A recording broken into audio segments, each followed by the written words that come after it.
Já estamos de volta com o Conexão Record News e faltam menos de 3 meses para entrar em vigor a cobrança que foi apelidada de taxação do sol.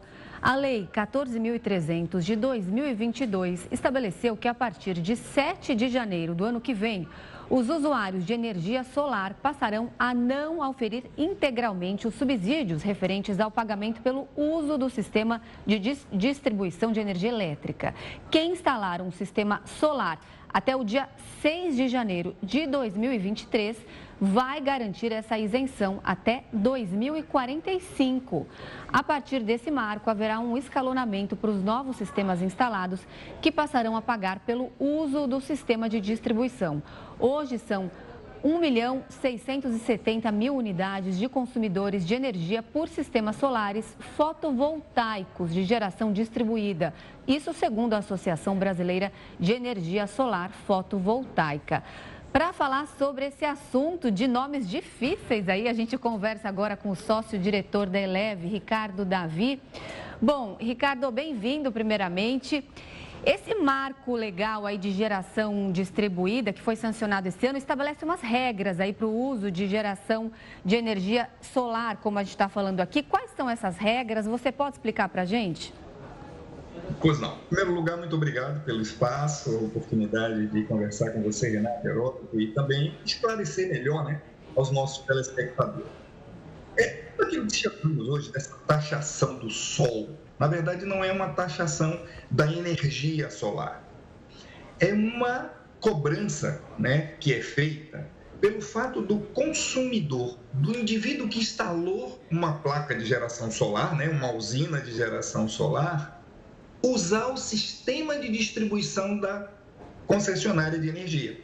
Porque nem sempre tudo que é gerado é consumido. Então, por exemplo, se você instalou uma usina solar e você de manhã acordou, enfim, utilizou fornos, utilizou chuveiro, enfim, e o sistema solar está atendendo essa energia. Depois você vai para o trabalho, todos saem de casa, passam a consumir menos, mas a usina solar que está lá no teto da sua casa está gerando. Só que ela não encontra lugar para consumir, porque já não tem mais ninguém consumindo energia. Essa energia é exportada para a concessionária. Como ela transita pela rede de distribuição, há de ser cobrado, pelo que existe no regulamento, uma taxa para que essa energia circule pelo sistema da distribuidora, permitindo que a distribuidora aufira o benefício dessa tarifa para manutenção, expansão, enfim. Eu sempre digo o seguinte, é como se fosse a cobrança de um pedágio numa estrada. Você tem uma estrada, você vai utilizar ela e você vai pagar porque está utilizando ela. Basicamente, para que o telespectador entenda, é isso aí que vai ser cobrado a partir de 6 de janeiro de 2023. Essa é a natureza do que chamamos de taxação da energia solar. Ricardo... Pois não, né? Desculpa, mas em outras palavras, você está dizendo para a gente que não tem almoço grátis, é isso ou não? Não tem almoço grátis. Não tem almoço grátis, porque se eu estou gerando energia e vou usar a rede para distribuir a minha energia, eu tenho que pagar por isso, é isso ou não? Basicamente sim, Porque como você, ao gerar a energia, você vai consumir uma parte dela e outra parte você vai, a gente chama, exportar, e isso que você exporta fica como crédito seu, é um crédito seu. Então, na verdade, você utilizou o sistema da distribuidora para oferir um benefício. As pressões, que existiram em torno disso foi porque, desde 2012, quando o primeiro marco legal foi estabelecido, resolveu-se incentivar a energia solar, ou seja, não vamos cobrar pedágio nenhum. Era como se abrisse uma rodovia pedagiada e dissesse o seguinte: Heródoto, você não vai pagar durante 10 anos, você não vai pagar pelo pedágio. O que aconteceu? Aconteceu que começou a aumentar bastante o número de usinas solar. Para você ter uma ideia, alcançamos agora algo em torno de 14 gigawatts, já ultrapassando uma energia de Itaipu, para você ter uma ideia. o volume de energia solar que está sendo gerado hoje no Brasil. Há uma expectativa que ela venha aí nos próximos 2 anos a superar a energia eólica, que é o segundo maior fornecedor de energia para o sistema integrado, e em pouco tempo depois aí ela consiga até alcançar os níveis de hidrelétrica. O que vai acontecer a partir de janeiro? O que vai acontecer é o seguinte: se o indivíduo, se ele já tem um sistema solar, nada vai afetar esse indivíduo até 2045. Ele vai ficar sem pagar essa taxa até 2045. E para aqueles também que não têm a energia solar ainda instalada, mas ele até 6 de janeiro de 2023, ele protocolou na concessionária o que chamamos da solicitação de acesso, ou seja, Heródoto, você resolveu colocar um sistema solar, fez o projeto, está tudo direitinho, você protocolou, não precisa que as placas estejam instaladas. Protocolada, você vai oferir os mesmos benefícios de quem já tem isso instalado. Ou seja, você vai ficar até 2045 sem pagar essa taxa. Não fiz até 6 de janeiro. Eu fiz no dia 8 de janeiro o meu processo. Bom, a partir daí, você vai ter um escalonamento dessa taxa. Era como se tivesse um pedágio, né? Na minha metáfora, com uma rodovia pedagiada, você vai começar a pagar um percentual escalonado. No primeiro ano, você vai pagar 15% do que seria o pedágio cheio. Em 2024, você vai pagar 30% e assim vai, sucessivamente. De maneira que esse subsídio, ele é de forma escalonada reduzida. O que é que nós temos falado para os consumidores? Quem já decidiu, Renato, Heródoto, instalar um sistema solar, não deixe para depois. Faça logo.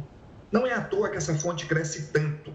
Ela cresce tanto porque ela tem um sinal econômico muito forte, sem considerar, óbvio, o sinal ambiental, né?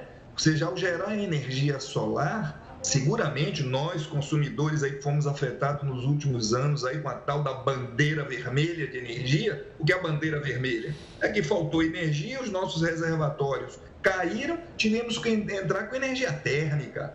Ou seja, não só entramos com uma energia suja, poluindo, como temos que pagar mais caro.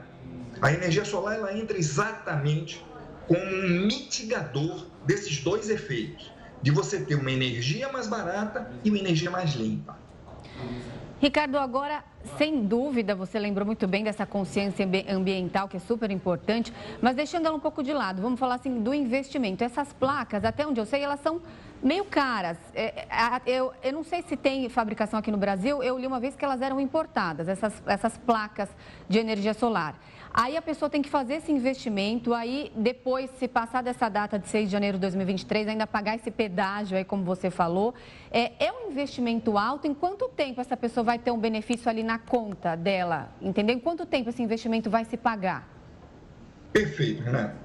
Esse investimento ele vai retornar variando do quão você utiliza energia. Se você é dono de uma padaria que utiliza muita energia, você é dono de um frigorífico, ou você é dono de uma residência que tem ar-condicionado, que tem um consumo muito grande, obviamente que consumidores que têm um perfil desse conseguem oferir um benefício maior. Você tem um tempo de retorno maior. Vou dar números para você, já vendemos aí mais de 1.000 sistemas, então a gente está fazendo essas contas todos os dias. A gente diria que um tempo médio, a gente sempre diz isso, em torno de 4 anos. Aí você pergunta, poxa, Ricardo, isso não é um tempo longo? Não. Porque uma usina dessa, ela tem uma vida útil garantida. E se eu tive a oportunidade, por exemplo, eu vi na Alemanha usinas com 20 anos em operação. Então, se você tem uma usina que vai funcionar durante 15 anos e você amortece ela em 4, óbvio que isso vai lhe dar uma vantagem muito grande, além de ficar fora. A energia elétrica, né, todos nós sabemos, sempre foi usada como massa de manobra, né? Vamos reduzir tarifa no dedo, aqui na caneta, isso não funciona. Você fica fora dessa matrix, porque você já gerando a sua própria energia, você vai estar muito menos susceptível a essas regras que muitas vezes são políticas, não são econômicas. Agora, Ricardo, um esclarecimento. Claro, a energia limpa é desejável, é do sol, etc, etc. Não é verdade? As pessoas têm que ter um incentivo para colocar. O que eu estou entendendo aí é o seguinte, esse incentivo, as distribuidoras não querem ser as responsáveis por ele. Se é uma questão geral, o Estado teria que ser responsável por ele. E não as distribuidoras de energia, é isso ou não? É exatamente isso, Heródoto. Essa nova regulamentação, né, que foi a Lei 4.300, a que Renata se referiu, ela foi um avanço. Não podemos negar que foi um avanço, mas ela traz ainda algumas incongruências que nós precisamos ainda continuar vigilantes a isso. Por exemplo, fala-se o seguinte, poxa, o consumidor de energia solar, ele usa o sistema de distribuição e hoje ele não paga nada. Teoricamente, todo esse custo de manutenção, de operação do sistema, vai ser dividido entre aqueles que não têm energia solar. Isso é uma falsa verdade, porque os usuários de energia solar, aqueles que instalam, contribuem também para uma série de benefícios que não estão contabilizados dentro da lei. Por exemplo, à medida que você gera energia próxima do consumo, você diminui as perdas. Imagine aí uma energia que sai lá de uma usina geradora que está distante do ponto de consumo e chega até a sua casa. Ao longo desse processo, ela gera muitas perdas e o consumidor paga por isso. Quando você entra com uma energia solar, e cada vez mais aumentando, você reduz essas perdas. Você reduz também a necessidade do Estado investir em novas usinas. Então, você tem outros benefícios oriundos da energia solar que precisam ser melhor avaliados para que não fique só com essa pecha o seguinte, não, o consumidor de energia solar quer usar a rede de distribuição e não paga nada. Não é isso. Há de se observar todos os benefícios, e aí eu estou falando de coisas econômicas, viu? Eu não estou falando só de aspectos ambientais, que são muito importantes, né? Nós não podemos perder de vista isso. Quando não temos uma quantidade de energia solar instalada, pela natureza hídrica da nossa geração, nós temos uma componente hídrica muito grande que depende dos regimes hidrológicos, depende, como se diz, né? Depende das coisas de Deus, de chover ou não. A energia solar é uma coisa que você tem certeza, sol vai ter o ano todo, não vai faltar sol o ano que vem. Você já imaginou? Vou fazer uma previsão aqui, o ano que vem não vai ter sol, alguém acredita em mim? Não. Agora, se eu disser que vai ter um regime mais seco no ano que vem, poxa, peraí, vamos analisar, vamos consultar os meteorologistas e tudo mais. Mas se eu disser, Renato, não vai ter sol o ano que vem, alguém vai acreditar em mim? Não.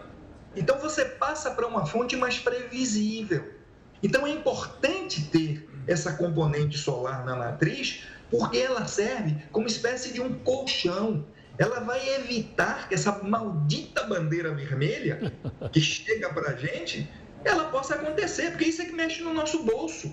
E a energia solar é um fator importante de mitigação desse efeito. Tá certo. A gente conversou agora com o Ricardo Davi, ele é sócio-diretor da Eleve. Muito obrigada pelas suas explicações, viu, Ricardo? Boa tarde, até a próxima. Boa tarde, Renata. Obrigado também. Um prazer. Obrigado.